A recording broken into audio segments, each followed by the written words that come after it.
Round 16 team list. Welcome back, everyone. Hope you had a good rest and you weren't missing fantasy too much or having too many withdrawals.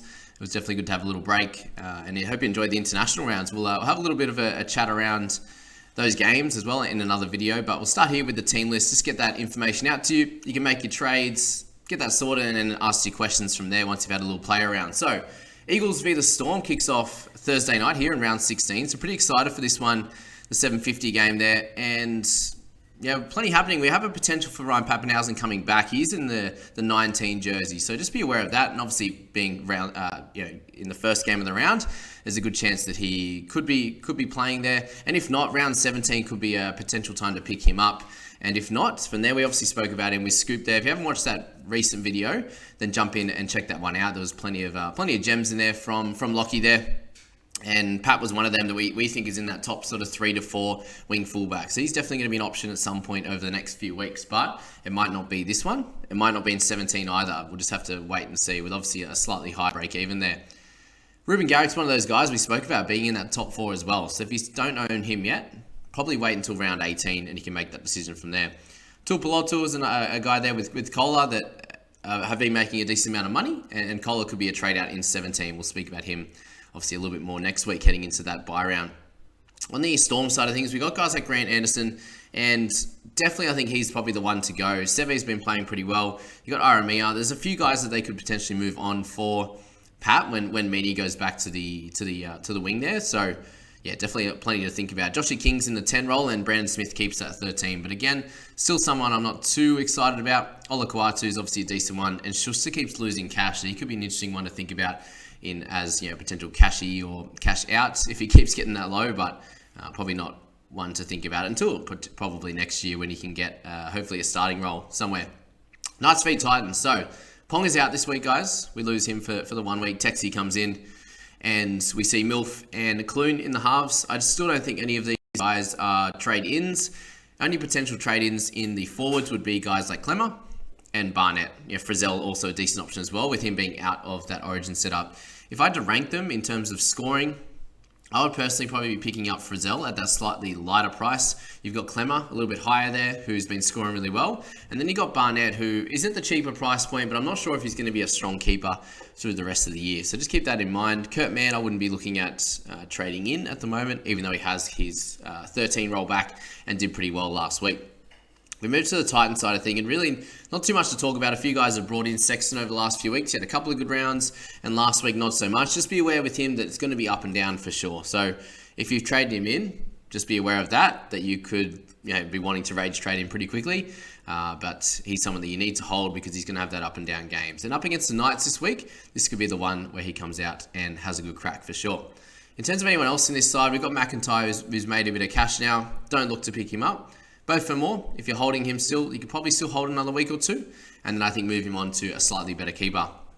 Tino, it could be an interesting one in round 18, 19 or 20 there. He's been scoring pretty well. And if he can go on a bit of a run and sort of carry this team, the Titans, to potentially get closer to the finals. Obviously, they're pretty low down at the moment, but they're going to need a bit of a run like they did last year. And we saw what Sexton did in that back end of the year. So definitely something to think about with those guys. But that's only people I'll be thinking about at the moment in those two teams. Panthers will be the Roosters, and I think it's time for Isaac Tungo to go. They don't play round 17, all right? And that's the issue with, obviously, the Roosters as well, having played, both of these teams played in round 13. And I think, Tungo's the one that hasn't been scoring as well. He had the good score from May last week. So I think you can definitely hold him for round 17 and then make a decision next week. Tungo, Crichton, I think, are the two guys to potentially move on. A few people brought in To'o last week, and as you saw in Origin as well, he had another great game. So that's how would be playing the Panthers outside backs. Cleary's going to be a must-have very, very soon. Round 18, 19, I think will be the way or the time to get him if you have traded him out or if you never had him at all. And we move to the forwards now. Isaiah Yeo is going to be a clear keeper come the end of the year. He's averaging 60. It'll be interesting to see what happens with Liam Martin. He's been sort of up and down with his scoring, but he has been the whole year. So Fisher Harris and Coruscant, the other two, to potentially think about. But again, with them out in round 17, it doesn't make a lot of sense there to pick up those guys. Roosters side of things, Teddy we're going to want at some point. I think you should hold off until 18 or 19 for him. Manu, similar story with that one. If you haven't brought him in 13, then don't do it now. And then you've got Crichton, Rhett Radley's back this week, which is an interesting one, back in that 13 role.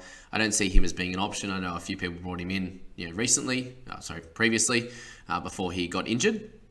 But I'd be staying away from him. Sam Verrills is also back. Again, someone I would be steering clear of, at least until we work out what's happening post-Origin. Because a lot of things change then. When injuries and suspensions come along, that's when some of these guys get bigger roles, or it's like, oh, we need you to step up a little bit, carry the team a little bit more, just for the fact that they've been out for a good period of time. It's like, well, you haven't got the minutes in the legs, where a lot of these guys have been playing every round and playing the big 80-minute roles. So you actually see those ebbs and flows over the season, where it's like, okay, we need this group of people to step up a little bit more, and then the other guys can recharge a little bit heading into the final. So Verrills, I think, is someone that's very interesting, because he can have those stints where he gets 50s, and at that cheaper price could be a sneaky one. Nat Butcher's moved to the bench, guys, so I think it's time to sell him. You got Egan on there and Watson, so a few big minute guys on that interchange. I just don't see Nat getting the minutes that he needs, so it's time to move on from him. Dogs v the Sharks, and some interesting ones there, obviously on the dog side of the ball. They don't play in 17 either. Averillo, Carraz, all guys that you should be holding this week at a minimum, and we can make a decision on them next week. Burton's a must-have, whether it's this week. Still making some cash. We spoke about in that video with Scoop, that if he just scores a 50 or 60, he's still going to make some money this week. So you can pick him up now, being that clear centre best option. Maxi King I'm holding definitely this week. We'll make a decision on him from there. Raymond as well, hopefully a decent minute game for him. Asked to start again this week, and Tavita Pangai in the 13 role. So very similar to how they lined up last week. It'll just be if Raymond ends up on the bench or not. Shark side of the ball, we have Talakai, still a half potential option. You got Raymond, you got Mulatalo, all solid options in that outside backs and the centres there.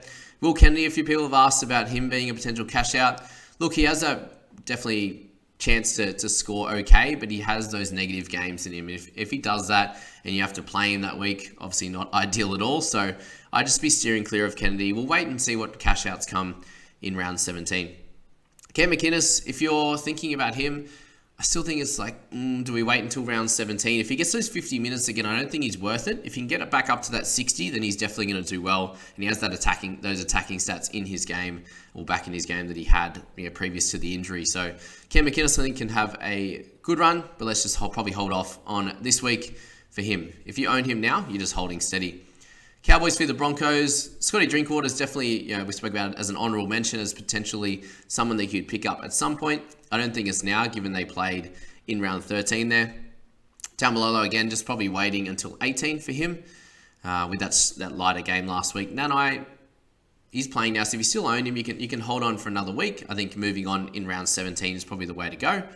In terms of the other guys on this side, there's really not too much. Robson's obviously one of the clear top 3 or 4 hookers, so with them not playing in 17, I'll probably wait until 18 or 19 for him, with him playing the 80 minutes. If you got Ezra Mam, you're holding steady, obviously playing in round 17, which is awesome. Cobbo, I think, is going to be, again, a wait and see as to what you want to do with him in an 18 or 19. If he can continue to step up as the player that he's been, then he could do really well. Adam Reynolds, again, you probably want to see him play this week and hope to see that his ribs are okay. He's running the ball. He's doing everything he was before to average, in that high 50s before you look to pick him up. Payne has been named again. He came off with a bit of an issue on the weekend and has still been named to play. So very, very interesting. I need to find out a little bit more from NRL Physio before this game, I think, before we can make that decision. But they obviously have a few guys that could come in as cover there. We spoke about this team being a squad there that is going to have a few guys out with Origin next week, with Carrigan, Haas, obviously Capewell there in the back row and the front row there. And someone, Keenan Palacia has been someone that a few people have mentioned at that 266 price. They could potentially get a starting gig next week and be a half decent cash out. So we'll leave that up to next week. In terms of our last game for Saturday, we had the Bunnies v the Eels there. Latrell's back. That's the biggest news in this one here. In terms of the other guy, what you want to do with Latrell, will he play Origin? That's going to be the question. If you think he's a decent chance, there's probably no point picking him up now. Coming off a hamstring injury, he has done a lot of extensive rehab. He's looking great, feeling great from all reports. But for him, we want to see him on the park first, and that's what I'd be doing. If you got Lockie Ilias, him starting here, they do have Cody Nikorima in 14, so there's every chance that he gets hooked again for Cody at some part during the game. They are up against the Eels, so if they start pretty poorly, I could see it happening in the first 30 minutes. If they're doing well, there's probably no point in changing him just for the sake of it. You want a a young half to be pretty happy in his role. And obviously that hooking last week or last game for them was, obviously tough on him, but he's going to learn from that and hopefully he can improve. But his break even's obviously through the roof now, and he's going to drop a lot of cash. If you own him, it's probably worth just trading him out now. Thinking about one of those potential cash outs, whether it's a Palacia or something like that you'd like to move him on for, you can upgrade elsewhere. Probably not worth just, he could potentially come out and get a 15 or 20 in round 17. It's like, well, is it worth losing that 100K to get that 15 or 20 just for that one round? I'm kind of personally thinking it's probably not worth it at this stage. We're going to want Cook and Murray. We'll wait till after round 17 for them. On the Eels side, keep holding Penasini. He's been great. Dylan Brown, obviously a solid pickup, but he's been going up and down with his high 30s, 40 with the random good score. Moses obviously decent as well. And then you got Reedy. He's bane of my existence at the moment. Papali named in the 12 role, but there's a decent chance that Madison doesn't play. So just be aware of that, guys. He's dealing with some issues at the moment. So what they would do there, I'd say Niokore would probably come into the 12 role. Papali'i probably goes to 13. So that's the slight issue at the moment with no Nathan Brown to cover that 13. He's in the reserves, for example. They could, I suppose, bring him up. But we'll have to wait and see. Obviously, this being one of the later games of the round makes it a little bit tough. Shawnee Lane's been solid, but I wouldn't be looking to pick him up. All right, a couple more to go. Warriors v Tigers there. Reece Walsh coming off a couple of good games, which is an interesting one. Ewan Aiken has been moved to the centres now. So my worry for him is that he stays in that position. And if he does, I just don't see him being worth it. In this Warriors squad that hasn't been scoring too well, hasn't been playing great and not winning many games, I just don't see the opportunities to come for him to average that mid-40s to 48 that he has been averaging currently. And I think he's probably a trade out. So if you have moved him on, great. If you've held on until this point, he could be someone you could have as an upgrade target. Try and move him to a Matty Burton would be ideal if you can do that. And if not, one of the edges, obviously, if you're using him to cover that position. Volkman, again, he's going to have this game and then a game off, so I think you can still wait on him. He's not going to be too expensive after round 17 when you're looking to pick him up. We see Tohu in the 12 role. Does he interchange with Curran? I'm not exactly sure, but overall, overall he's going to be getting that 80 minutes or close to it. And I think you've got to hold him, and with him being such a cheap price now, you can deal with it if he gets a low 40s. Obviously, it's not great for his scoring, but in terms of the cash losses, they aren't going to be too crazy for him. So that's that with him. And Curran, I'd probably wait another week, obviously, until round 18, potentially pick him up. Okay, in terms of the Tigers, not too much to speak about. We don't see Dewey at all in the starting side. We see him in the interchange, and a few people asking about him. Let's not talk about him at all until we get him in the starting side. That's going to be the biggest one there. Hastings was scored a little bit better. A few people were saying, do I just hold him now? I think you do. You can get a 40 or so out of him in round 17, and then you can move on from there. Tuolangi, let's wait another week on him. Potentially round 17 pickup. And then you've got Garner, I think just too expensive now. Brown gets the 9 jersey, which is interesting. So we see no Little being in the reserve. So interesting to see what forms there, and if he can get a spot next week, then that could be ideal as well. Last game of the round, we got Dragons v the Raiders. Not too much to talk about on the Dragons side. Everything's pretty well stock standard. We see Jaden Stewart get his starting role back, which is cool.